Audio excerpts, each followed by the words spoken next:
Something bad happens in the world, and you own a stock, and it goes up. How does that make you feel? And should you own that stock? Well, let's talk about that.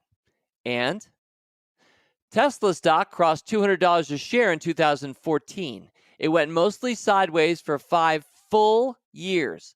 The market was rising. Elon Musk's stock was not. And whether you were a Tesla investor or a Tesla hater or somewhere in between, it was objectively true that by the summer of 2019, just last summer, it had dropped below $200 a share where it had been 5 years earlier. Today, it's at 1,000. Are there other examples of epic sideways movements requiring patience? I'm going to share another. And finally, what television character does my voice and cadence most resemble? Well, at least in the eyes and ears of a listener. Well, does that sound like a Motley show? It sure should. These items and more, it must be mailbag, only on this week's Rule Breaker Investing. It's the Rule Breaker Investing Podcast with Motley Fool Co-Founder David Gardner. And welcome back to Rule Breaker Investing. It is the final week of June 2020. Now, it still doesn't feel that way to me. I don't know about you. We're recording as we normally do on Tuesday afternoon, this time June 23rd. I feel like there's an entire week of June left, but based on how we publish Rule Breaker Investing every single Wednesday, and we always make mailbag the final Wednesday of a month. And this is the final Wednesday of June because next Wednesday will be the 1st of July. So, it is mailbag. And one of the things I typically do at the start of a mailbag is I like to look back and see what ground we covered in the month that was. So there were 3 previous shows this June. We let it off with Essays from Yesterday, Volume 1, and then 5 Stocks for America, my newest 5-stock sampler, including a review of 2 other samplers on that June 10th podcast. And then last week, it was the Market Cap Game Show, our most recent installment, Volume 12, with Dan Klein and Tim Byers this time. And as usual, I like to lead off with hot takes from Twitter, reflecting on what we did together this month. Let's go last in, first out. In other words, let's start with last week's show. Jono Winkler at Jono Winkler on Twitter. I scored pretty average, but now that at Aaron Bush 100 wasn't on the show, we can see what normal people score. And thank you for that, Jono. We let superstar Market Cap Game Show player Aaron Bush take a break this round. Our Ken from Jeopardy, if you will. And we brought in 2 wonderful new personalities, Dan Klein and Tim Byers, who've done such great work on Motley Fool Live, which is basically Fool TV. It's the new television channel. You can find it live.fool.com. If you're a member, this is a members-only thing. And both Tim and Dan have been so much fun on Motley Fool Live. I knew they'd be fun on the Market Cap Game Show. And I hope you had fun as well, because at the end of the day, we have thousands and thousands of players, not just 2. And how you do and how you score and tweeting that out is fun. So thanks for that, Jono Winkler.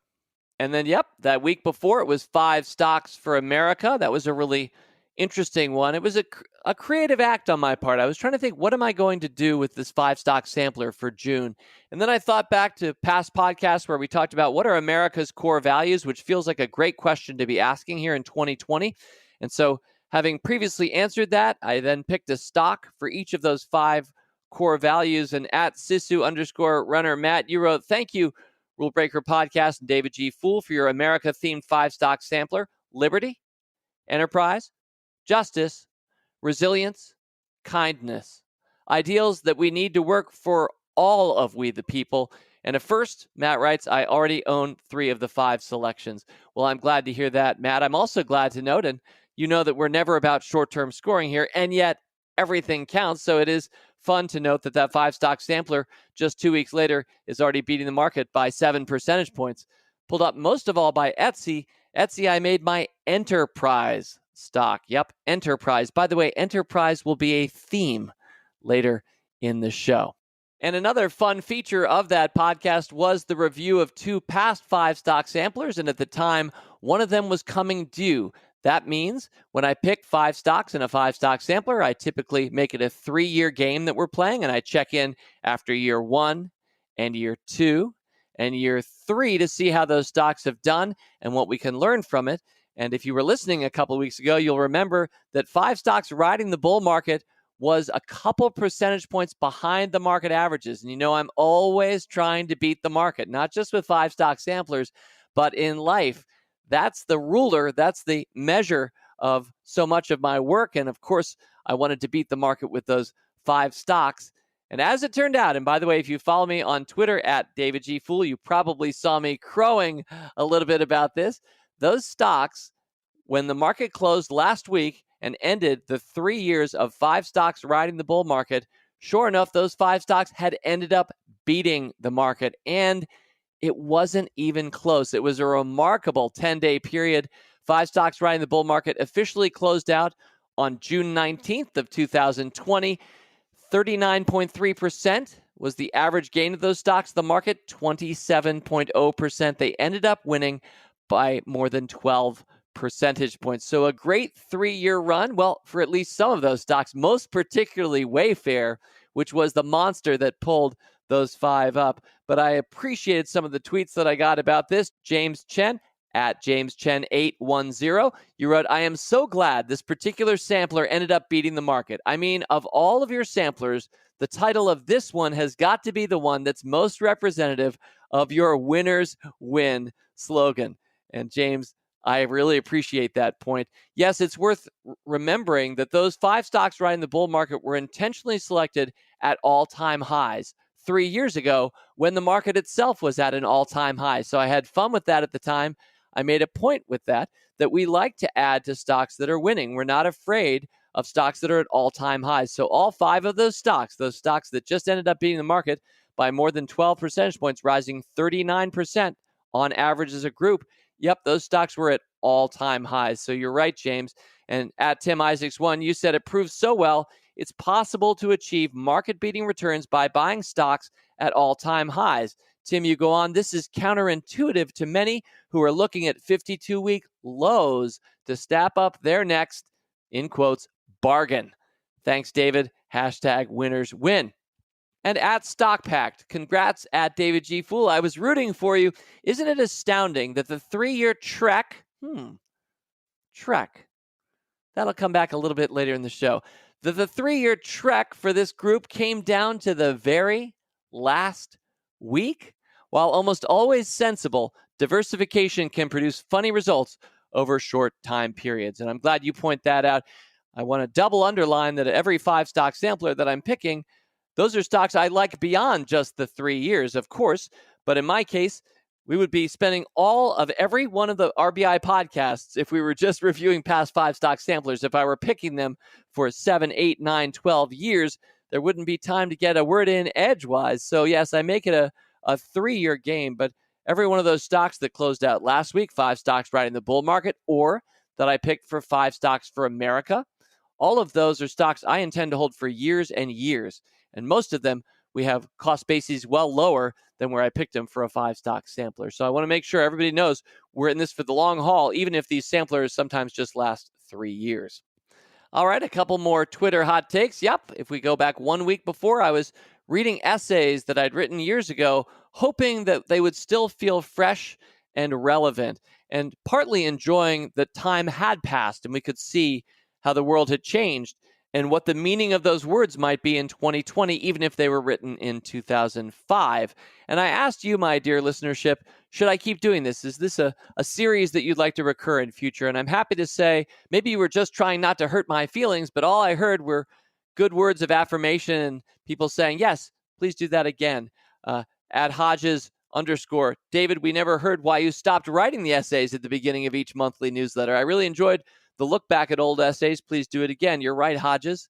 During that podcast, I mentioned that I had stopped writing for a reason I was going to say, and then guess what? I never got back and said the reason on the podcast. My fault.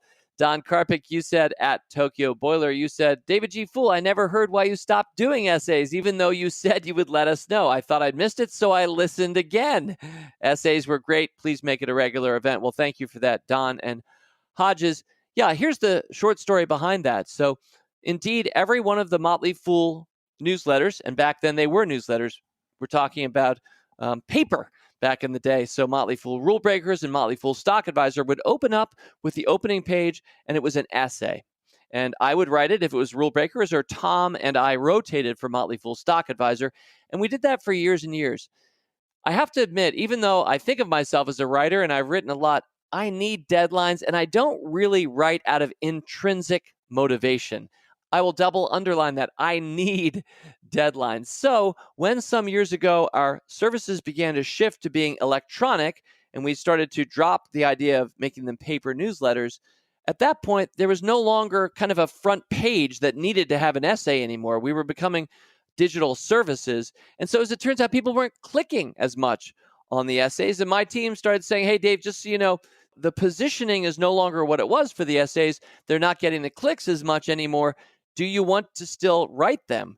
And I thought about it and I thought, no, I don't want to still write them, because I think I was being told that I didn't have to work so hard. And more importantly, this all timed up with the debut of this podcast. And so at the time, since Rule Breaker Investing started as a podcast in July of 2015, we're just on the doorstep of our 5th anniversary, I started realizing, yes, I could keep writing essays, or I could come at you for 45 minutes or so every single week. And so I don't really have many regrets about no longer writing essays, because I feel as if I'm reaching a lot more of you with a lot more every month as it is. So that was the short story I meant to tell about what happened to the essays. Now, to close, I'm very grateful that I wrote so much over the years, and I was trying to write things that would stand up and stand the test of time, just like we've tried to do in our books, like the Motley Fool Investment Guide. And so it was very pleasurable for me to hear back from many of you that you enjoyed essays like Tastes Great, Less Filling, which I featured in the first week of this month's podcast. The last hot take from Twitter I want to share, I just love this. It's from @LeftLateral. Hi, David. I'm a member of the Motley Fool. I started an experiment last month. Instead of smoking packs of cigarettes, what's going to happen if I buy one share of Alkermes every week? I noticed that you'd recommended Alkermes when the price was $61 a long time ago. The first share I bought was $30. So why do I love this tweet? Well, for two reasons. The first is I am so delighted to think that somebody is foregoing smoking, which is not healthy for us, and instead putting that money toward a stock investment. I think that is a huge win, but I'm also delighted to think that you're investing in Alkermes. By the way, the ticker symbol is ALKS. Alkermes is a biotechnology company that develops innovative medicines designed to yield better outcomes, largely in the area of addictive diseases, serious diseases. So great pick. Now, I have to say, it hasn't been a great pick for me. Alkermes, as a stock, I first picked in September of 2016. It is down 62%. It has been a big-time loser. So anyway, I'm happy @LeftLateral that since this is a stock I recommended around 50, you're buying it at 30. And I trust and hope that it will beat the market from here. It remains an active recommendation of Motley Fool Stock Advisor. I know one thing, you're going to be a lot healthier as a consequence of this decision. So congratulations. So there it is, the month from Twitter. Again, we're at RBI Podcast. On Twitter, I'm at David G. Fool if you want to follow me. Thanks for all the tweets and the thoughts. And also thanks for the reviews. I always appreciate anybody who wants to take the time to let us know how we're doing. Maybe you're on iTunes, you log in and leave a review for our podcast, or Google Play or Spotify. We really appreciate that. And as I've said in the past, I read them all. And I have to share this one from Tanya Ferguson, which just came in last week. I highly enjoy listening to David and using both Stock Advisor and Rule Breakers, says Tanya. Thank you, David, for teaching me to hold on to stocks in the long term, expanding my knowledge on companies I never knew. I'm beating the market this year by over 35% currently. Wow. Regardless of the results, the Motley Fool is transparent, unlike other services. They have fun at what they do, and frankly, I enjoy everything about the Fool as well. She concludes, thanks for making the world smarter, happier, and richer. Go Blue Devils. That's largely the reason I was reading that, because she got that little shot in there, which I hope you're hearing me, Tanya. I really appreciate the humor. A lot of you may not know that I went to the University of North Carolina, Chapel Hill. I'm a Tar Heel. Our arch rival is Duke. And so anybody who can get a little jab in here and there, even in a nice review on iTunes, should do so. I think that's a lot of fun. All right, Rule Breaker mailbag item number 1 this month. This one comes from Joe Hildebrand. Joe, really appreciate this note. David, the following note is not meant to judge your views, but more of a seek to understand, as I'm trying to get a better understanding of mine. Earlier today, and after the market closed for the day, I opened up my spreadsheet on Google Drive to see how my portfolio did during the day's trading session.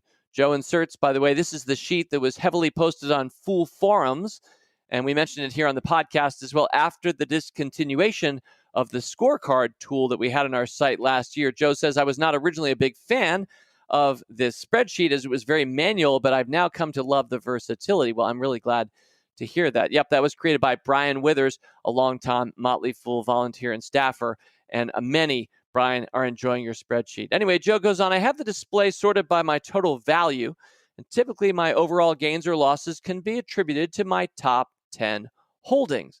Today, though, was different, as it took a holding outside my top 20 to drive the results for the day. That stock was Axon Enterprise, ticker symbol AAXN, because it rose 18%.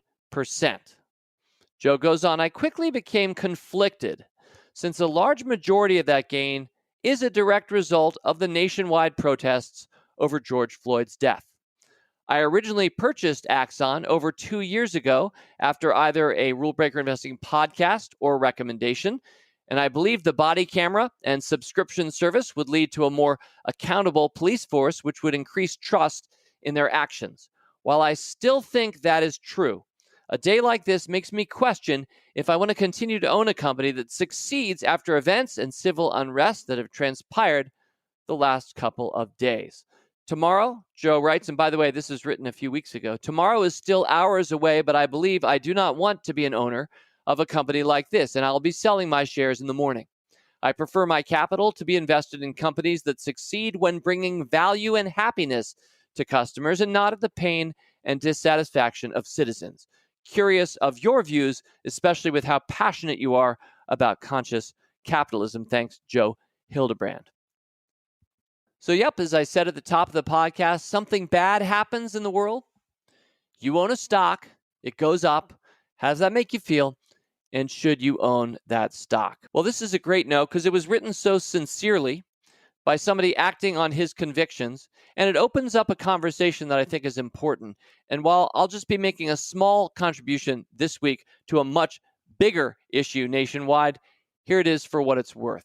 So 3 quick thoughts for you, Joe. Number 1, make your portfolio reflect your best vision for our future. I've said that many times. I'll say it many more times. So that's what I hear you doing. And I think that's great.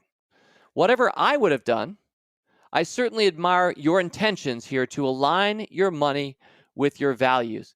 You know, it was the first time I wrote about socially responsible investing, which was the phrase back in the 1990s. Some people still rock that today, but we hear ESG, we hear conscious capitalism, lots of other concepts. Very similar, though. The first time I wrote that chapter in the Motley Fool Investment Guide, Tom and I split chapters, and I guess I drew the short or long straw, depending on your viewpoint. So I wrote about it, and what I said, in effect, in that chapter was make your portfolio reflect your best vision for our future. Each of us has a different viewpoint in terms of what is wholesome and what adds value to the world. Some of us probably are flat out wrong about our ideas on a given topic or company. Some of us are wildly right. Some of us won't know whether we're right or wrong till more time passes and we can see what's happening. But all of us can do our best to make our money align with what we believe in the world. And I think it's very cynical to invest in any other way. I also said in that chapter, the Motley Fool Investment Guide, this is a little bit of a contrarian angle, that I'm not a big fan of socially responsible mutual funds. Now, a lot of people would say, well, what do you mean, Dave? You love conscious capitalism. And what about ESG funds and all the rest? And the point I was making then, and I'll make the same point, I guess, here more than 25 years later, is that if you really are socially responsible, if you're really concerned about this, does it really make sense to give your money over to some fund manager you'll never meet, who's investing according to some principles or traits or a list that you might not have vetted yourself and you might not fully agree with? So for people who, in my mind, are kind of mailing it in by just putting their money into socially responsible funds, I might ask somewhat provocatively, is that responsible? Now, not everybody wants to invest directly in stocks, and certainly there's some great ESG funds and others out there. So by no means am I a critic of the industry. I'm just here to be a provocateur and help you think toward your best self whoever you are and what you're thinking. And so, Joe, for you to have acted, as you mentioned in your note, on your principles, I think is great. That was thought number one. Thought number two is, I feel as if Axon Enterprise is part of the solution. This is just my viewpoint. I think we all want more transparency from our police. That's what Axon does. Body cameras and video recordings, which are used 90% or more of the time these days by police. When I grew up, such technology didn't exist and there was no real transparency. Further, you'll probably recognize that Axon Enterprise, having formerly been named Taser, is the company behind the Taser technology. Now, Taser is controversial for some. There have been occasional deaths that have been explained potentially as a result of the Taser electricity, although those are pretty rare if you do the numbers overall. I like Tasers because they're not bullets. They're not even rubber bullets. It's an electric shock to apprehend somebody. It saves lives every day when a Taser is used in place of a gun. I like that, but I realize many of us may have different feelings here. So thought number two is, Joe, I personally disagree with you. That's why I have Axon as a company. Not only is it a winning rule breaker stock, it was one of my 5 stocks for America earlier this month. I think I actually picked that subsequent to you writing your note. I'm curious what you thought of that, but I'd be the first to say that if you didn't think much of it, don't buy the stock or ignore the sampler. And finally, my third thought, and this is just a little bit broader, I guess, and I'm going to call this point, do you have a blank friend? Do you have a blank friend? Fill in the blank. I think it's as helpful as possible to collect as many friends with as many different backgrounds, viewpoints, and experiences as possible. I think that's a worthy way to go through a life, collecting friends. Do you have a blank friend? So here I might say, do you have a police friend? I have a few friends who are police officers.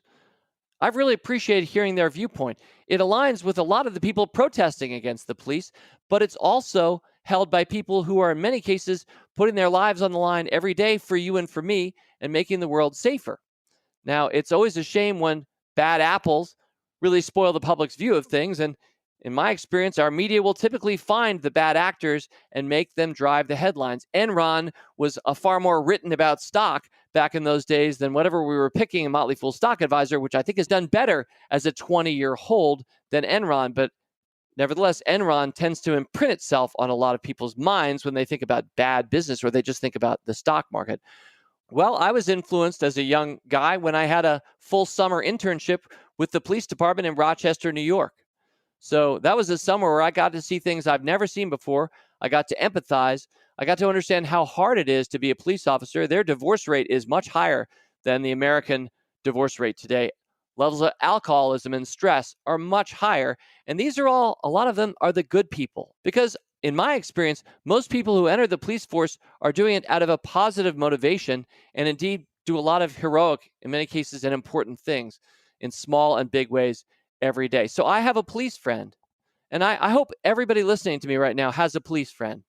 If you don't, I would suggest you make a police friend and hear their viewpoint. Here's some other friends I have. I hope you do too. I have some black friends. I have some white friends. I have some transgender friends. That's thanks to my company. I have some rich friends. I have some poor friends. And sure enough, I have Democrat friends and I have Republican friends.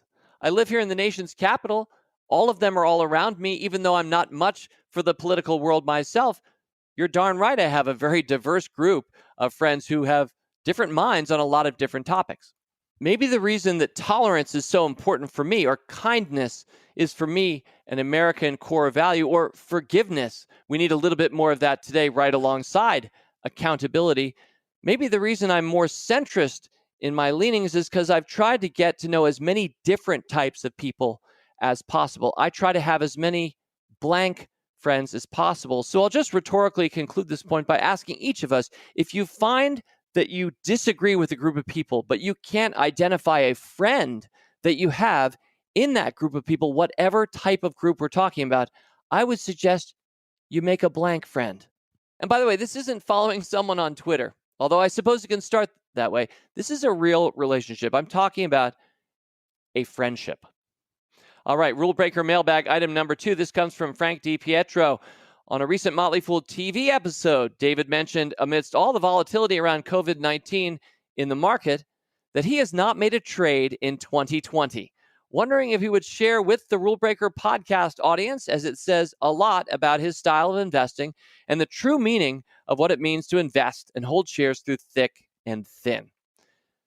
Well, Frank, I was happy to introduce that to this conversation this week. And I don't have to say that much about it because I do feel as if these are things that not only do I say on a regular basis, but they're true of my actions as well. But since I think I made a real point of mentioning that on Fool TV, live.fool.com, Frank, since you were watching me that day, you wanted to make sure I said it in front of my podcast audience as well. So yeah, I haven't made a single trade in 2020. I hope that sounds neither heroic nor shamefully embarrassing. It's just a statement of fact. It reminds me that I tend to lump up my purchases and just do them a few times a year. There's no real rhyme or reason to it. I'm not ever trying to time the market. I think the main thing you wanted me to say, Frank, is that I haven't traded in or out. I've just held my same companies. And it didn't feel good at all when the market went down 35 percentage points in 32 days, the biggest, fastest drop, I believe, in American stock market history. You all were here with me if you were a listener back then. We processed these things together week by week. Therefore, we've had amazing good feelings since the stock market has pretty much fully recovered for a lot of us from that incredibly bad drop. Now, the world hasn't recovered, no, not nearly. And where the stock market goes next, I'm never going to be the one to say. But Frank, I think you just wanted me to remind people that just buying to hold and doing that and not feeling like you need to be a hero at the lows or jump out just before the market drops, but instead making a lifetime commitment to the stock market, which is often how I describe what I do, or how we describe investing at the Motley Fool. A lifetime commitment to the market means that you stick with your stocks through thick and through thin. We've seen a lot of both of those here in 2020, but especially from where I look backward, we've had a remarkable time in 2020 for rule breaker investing. In fact, it was 5 stocks for the coronavirus. April 8th, 2020. Hope you got to hear me back then. Hope you bought these 5 stocks because this is the best performing 5-stock sampler in a short time period that I've ever had and may ever have. Those 5 stocks, with the market up 14% from April 8th, those 5 stocks are up between 43 and 144%. 3 of them have basically doubled, and it's less than 3 months later. The way you get these returns is by making your portfolio reflect your best vision for our future, looking for the innovators, being ready to evolve with changes in the world, and buying to hold. So thank you, Frank DiPietro. I know you've exhibited that in your own career as an investor. All right, Rule Breaker Mailbag item number 3. This one comes from Vince Granieri, Fool 4Z Tribe. I believe that's your screen name on our Fool forums. Vince, thanks for this note. David, suffer this fool, if you will, for the disjointed missive that follows. First, heartfelt kudos to the Motley Fool, to you and Tom for expressing tangible leadership in these trying times. While I was mega impressed by the announcement, this was outlined in our June 4th podcast, that we had allocated $100,000 to encourage our employees, quote, to support equality, justice, and peace in a way that's meaningful to them, end quote.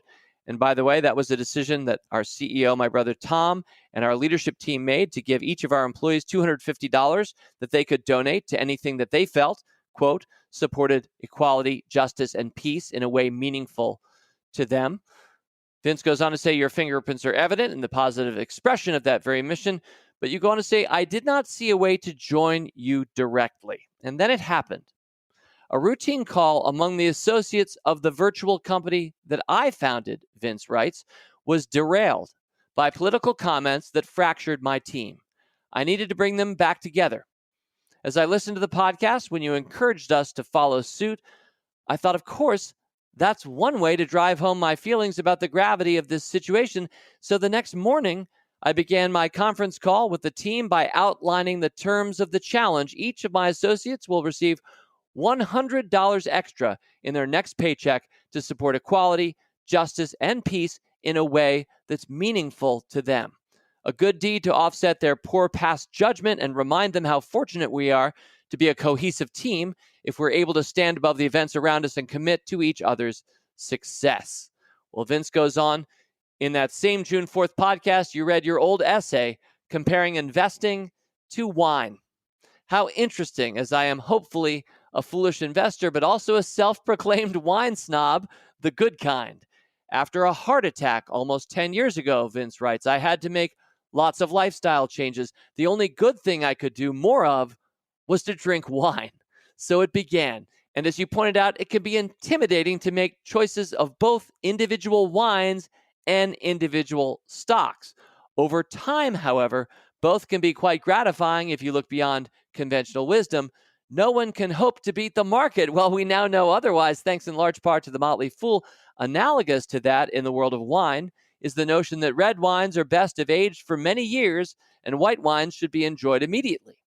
Vince goes on to say, in fact, there are some beautiful white wines, the German Riesling Spatless being my favorite of this group, that can be aged for decades longer than the finest red wines. So I close with a toast to you and all fools. May we age like fine wine, growing smarter, happier, and richer as the years go by. Fool on. That beautiful note, Vince, speaks for itself. Rule breaker mailbag item number 4. This one comes from David Lurie. I'm going to guess it's Lurie. It is spelled Lurie, and I know you're from Canada, David, so it might just be Lurie, but I'm just going Lurie. Hi, David G., longtime listener from Canada here. One David to another. You've spoken many times about the Gardner-Kretzmann continuum, but I have a question about how GKC applies to managing a portfolio of stocks for a husband and wife, or for a family. David goes on to say, let's say I'm 50 and I have a portfolio of 50 stocks. So I have a GKC of 1. Well, I know many of my listeners have been listening for a couple of years or more, so you know what the GKC is, but we have so many new fools here in 2020. So I'm going to pause briefly to explain this acronym. I always like to explain almost any acronym I use. In writing, it's always good as a writer to introduce the full phrase before making it an acronym if you're going to go on and use that throughout the rest of your essay. So I'm going to do the same thing here, this podcast. So the Gardner-Kretzmann continuum, which is humorously named, and I won't even bother to explain that. I just want to explain the concept here. The concept is that we generally favor having as many stocks or investments in your portfolio as your age. So that means if you're 17 years old, and I'm so glad you're listening to me if you're 17 years old, because you've got 70 plus years of compounding ahead, and where all the rest of us are jealous of you, young fools. If you're 17 years old, I think it'd be great if you have about 17 stocks in your portfolio. If you're 54 like me, turns out I actually have just about exactly 54 stocks in my portfolio. So if you're mathematically inclined, we're doing simple math here. It's a ratio. In the numerator is the number of stocks or investments that you have in your portfolio, and in the denominator, it's your age. And it should be 1, or we'd say, or higher. The ratio should be 1 or higher. You should have at least as many stocks as your age.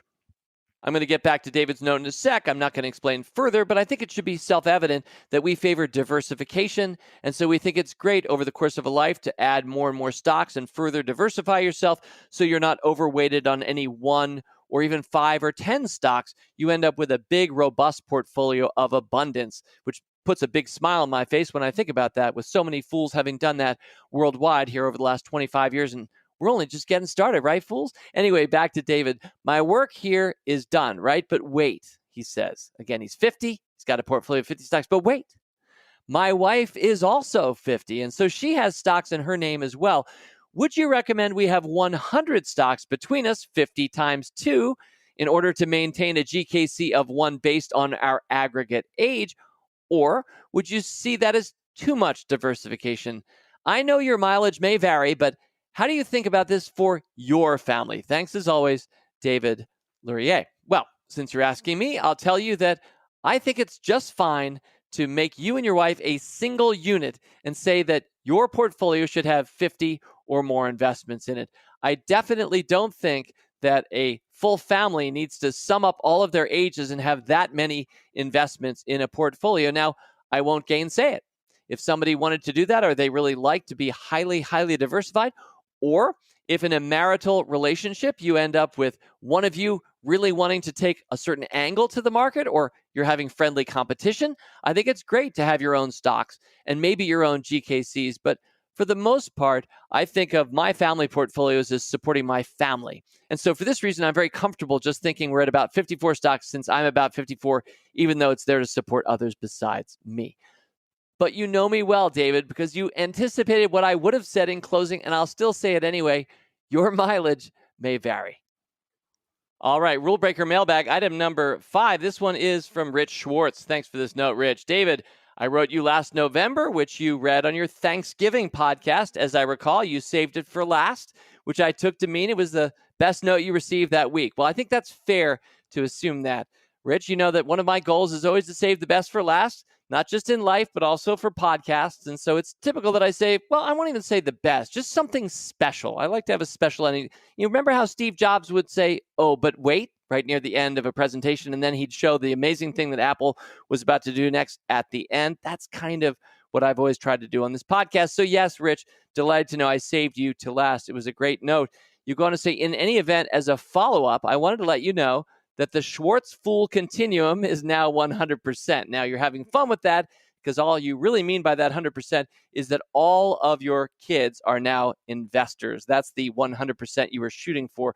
My older son, Rich, you right now, age 27, also has the investment bug, but has shown to be a more conservative investor than his now 23-year-old younger brother. And while it pleased me that he followed my lead and was in fact investing, I was concerned that he was being a bit too conservative given his age and missing out on what I consider to be the single most important factor in investing, and that is time. I've been encouraging him to look into the trade desk, ticker symbol TTD, but he was always reluctant as it had already performed brilliantly in the past few years and, quotes, now just wasn't the right time. Rich goes on to say, I know that gets my goat as well. After some additional prodding, I convinced him that the very best time to invest in a quality company like the trade desk was now. Sound familiar? So about 2 months ago, he took the plunge and made a small investment in the trade desk and has been rewarded spectacularly. He listens to your Rule Breaker Investing podcast. We regularly discuss what you and your guests have spoken about. So he's now been converted and is now truly a fool. Thank you. Rick Engdahl, I believe that deserves a sound effect. But that is not the principal reason I'm writing you today. I write you today to let you know that in only the 4 or so years that I've been a fool, I am smarter, happier, and richer. I make a comfortable salary as an attorney, but I didn't always. As a young parent of 2 boys, managing a mortgage, 2 cars, along with all that goes with these things, I was always concerned that I would never get ahead financially. I worked hard, but my financial future was not at all clear to me back then. Having weathered an expensive divorce, both financially and emotionally, I'm pleased to say that I've gotten to a place I never thought possible. Smarter, happier, and richer. I no longer have to sweat out the ups and downs of the market, a once-in-a-lifetime pandemic, racial discord, and mass marches and protests in the streets across our country, and for that matter, the world, as my financial position and future are now secure. So thank you for helping me and my family get there. The Motley Fool made all the difference. With that in mind, I wanted to note that notwithstanding my relative success with investing, to my knowledge, I've never experienced a spiffy pop. As a result, I felt a bit left out. But I have experienced something else that's deserving of acknowledgement, and it happened again just yesterday. Well, let me pause there and just mention for all of our new listeners, if you don't know what a spiffy pop is, Google Spiffy Pop on the internet. I believe you'll find, I hope, a motleyfoolfool.com page, which will explain that it's when you make more money in a single day off a stock than you paid for that stock way back when. So if a stock just jumped from $100 to $135 in a great 35% gain in a single day, congratulations if that happened to you. From 100 to 135, and your original cost basis for that stock, we'll just say, was 27. So the stock went up $35 a share and you only paid 27. That is a spiffy pop. Back to Rich's note. Yesterday alone, my portfolio grew in one day more than I made in my first year out of law school. That's my first true full-time position. The year was 1986, and I was making $32,200 in my first post-law school job. Yesterday alone, my portfolio increased about $34,000. Wow, that's so great, Rich. So I think we need to name this for all those fools like me who haven't yet experienced a spiffy pop. I'm thinking Schwartz pop. What do you think? I know, very snappy name, but I'll leave the final decision to you. Well, very gracious of you, Rich. In your postscript, you said, hey, it just hit me. It could be a rich pop. That could work as well. Anyway, I look forward to hearing whether you adopt the Schwartz Pop moniker for this event, which, like a spiffy pop, should only be recognized 12 times. Thanks very much again for all you do. Peace and happiness to you and yours. Well, to you and yours as well, Rich. I love that your sons are investing and listening right along with you. Congratulations.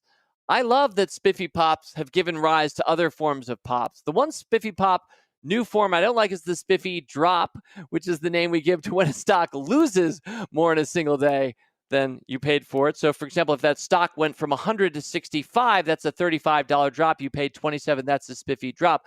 I will note, though, at least as far as spiffy drops go, they really only happen when you've had an incredible stock that's risen a lot. And so if it sells off after earnings or has a really bad day, you can experience a spiffy drop. But typically, those are experienced by people who already had spiffy pops in that stock. Anyway, I like the Schwartz pop. My memory's not great, Rich, so I might forget it, but I would ask you to help remember it. I'm pretty sure you are going to remember what a Schwartz pop is, and I hope that you're conveying that to your family and your kids and your kids' kids. And the more good kinds of pops in this world, we could all use some more of that today. So thanks for a great note, Rich Schwartz. All right, Rule Breaker mailbag item number 6. I think we have 3 more, 6, 7, and 8. Here we go. Hi, David. One of the biggest lessons I've learned since listening to the Rule Breakers Investing podcast is to keep adding to your winners. This one comes from Jed Lauren, by the way. It looks to me, if I'm puzzling this acronym out correctly, it looks like you're majoring in chemistry at Carleton University, a Bachelor of Science in Chemistry. So, Jed, you go on from there. I was wondering if you could talk about how you decide whether an underperforming stock is a true loser or if the company's just in a prolonged period of being underappreciated by the market. I know Tesla had a long stretch where the stock didn't do anything before finally exploding at the end of last year. Could you maybe talk about another instance where you knew a stock had a bright future despite its stock indicating that it may be a loser?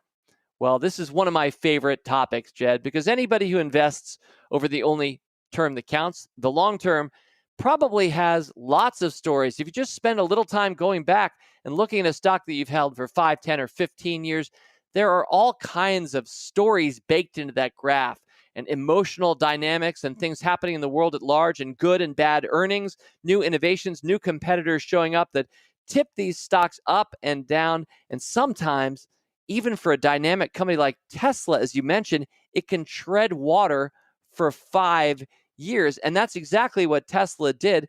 Tesla crossed $200 a share in 2014, and it pretty much swam sideways. It had some nice ups in the years after that, but 5 years later, it dropped below $200 a share. And so those of us who own Tesla, and I'm one of them, we're probably wondering, wow, the market years of 2014 to 19 were outstanding.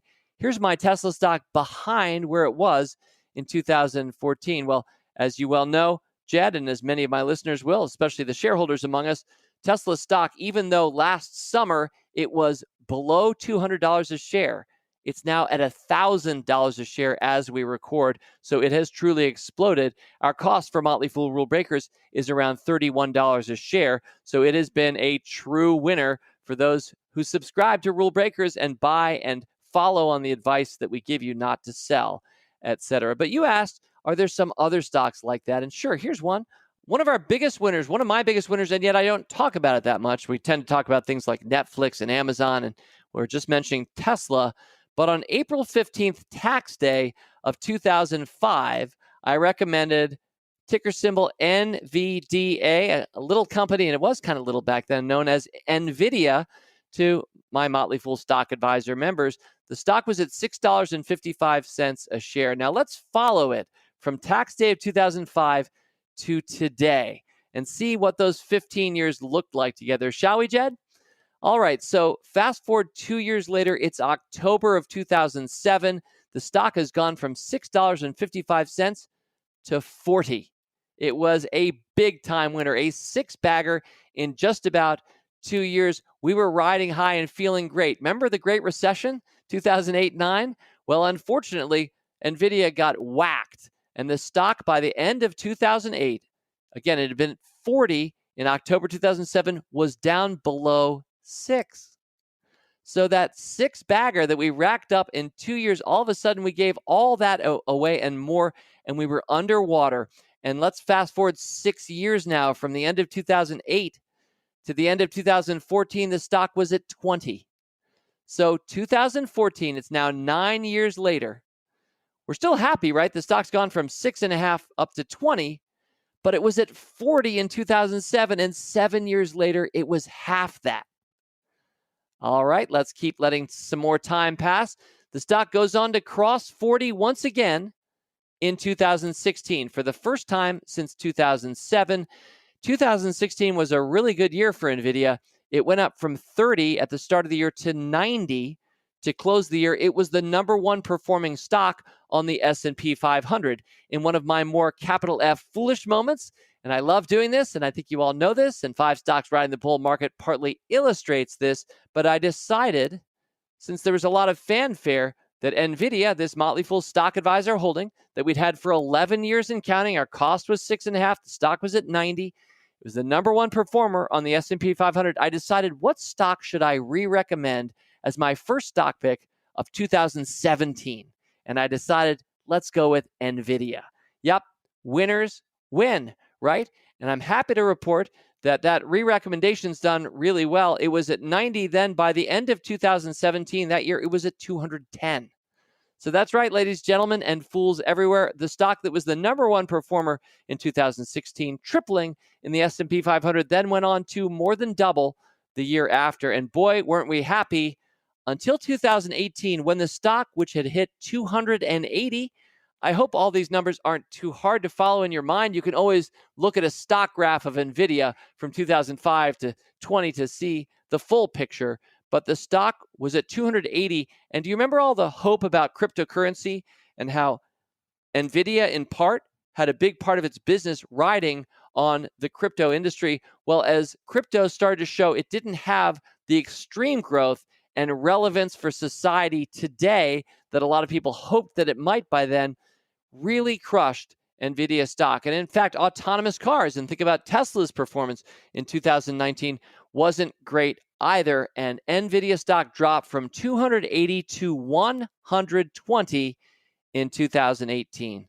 Well, as we speak, at the market close today, the stock was right around $380 a share. So, Jed, that to me is one of my favorite, less talked about stories about a quiet mega winner that we've had for Motley Fool Stock Advisor members. You could only enjoy that, though, if you were there for all 15 years of that ride. And think in particular about October 2007, $40 a share. It wouldn't cross there until 2016, 9 years later. We've held all the way through. This stock is now a 55-plus bagger for those of us patient and foolish enough to believe and to hold. All right, Rule Breaker mailbag item number 7, one of those inspirational stories I love to share, and then maybe a little silliness for mailbag item number 8. This one comes from Randy Chevrier in Stillwater, Oklahoma. David and Tom, I've been a subscriber of various Motley Fool products since 2004. That's when my wife heard me complain that the market timer I was following at the time expected to see a number of years of sideways market movement, and I just didn't like the prospects. So she says, what about those guys in the newspaper, the Motley Fool? I checked you out. I subscribed to Stock Advisor in April 2004. I've been a fool ever since.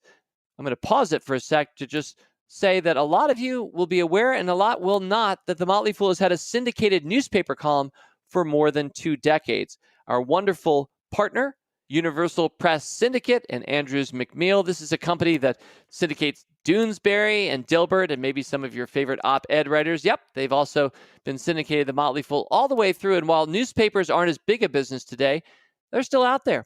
And the Motley Fool might be in your local paper. It's a delight, Randy, to hear that you found us in the Tulsa world back in the day. And here we are 16 years later talking about it. Anyway, Randy goes on to say, I've tried other Motley Fool services with mixed results, but I've come to find that I appreciate most of the stock picking services, Stock Advisor, Rule Breakers, Finding Supernova, or the Moneymaker portfolio. those are better suited for those like me who want an almost hands-off approach to creating a portfolio. So between Stock Advisor, Rule Breakers, and Total Income, I find the right balance of finding stocks for long-term appreciation and those that are now setting me up for producing income as we near retirement.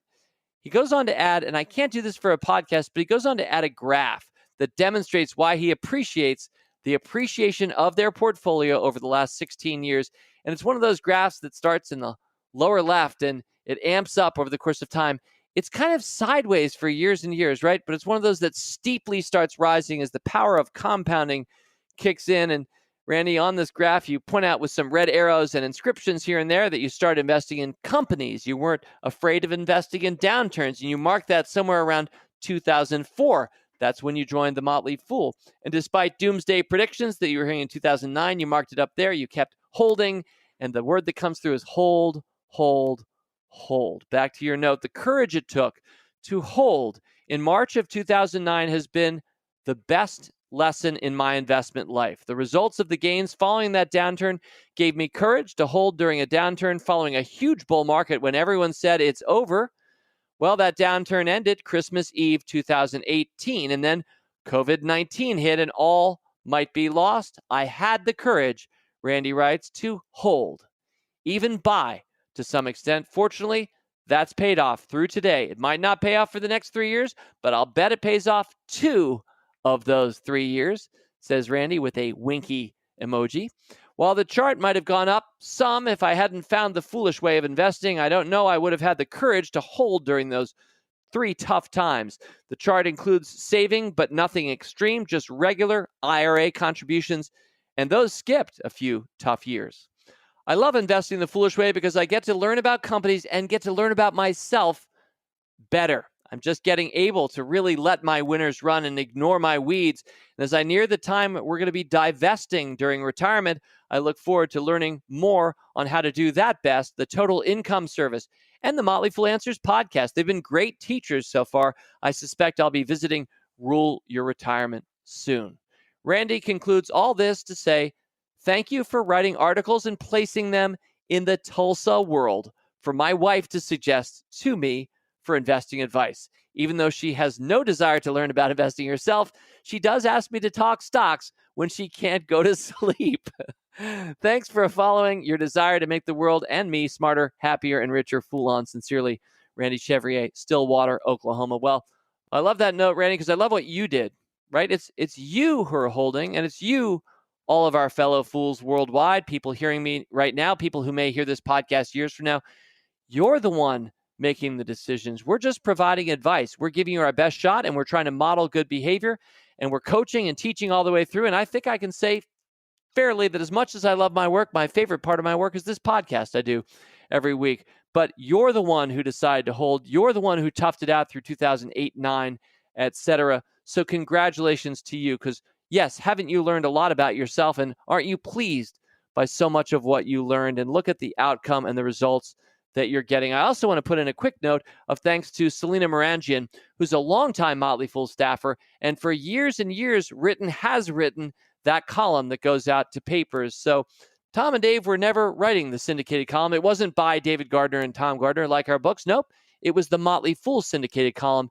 And Selena Morangian, one of the most foolish people I know, somebody who helped write the Motley Fool Investing Guide for Teens. It was Selena's work that made that book possible. She is a wonderful fool. And so I'm guessing, Randy, you'd never heard of Selena before, but I hope you know her now. You've got a new friend. And now, well, best for last, you make the call. Rule breaker mailbag item number 8. I loved this. This is from John Keller. John writes, I've been a TMF subscriber for many years and a podcast listener over the past 3 to 4 years. One of the podcasts I listen to and love is Rule Breaker Investing. Well, thank you, John. I've always found David Gardner's voice interesting. His cadence is different than many other hosts, and I found myself wondering where I have heard this cadence before.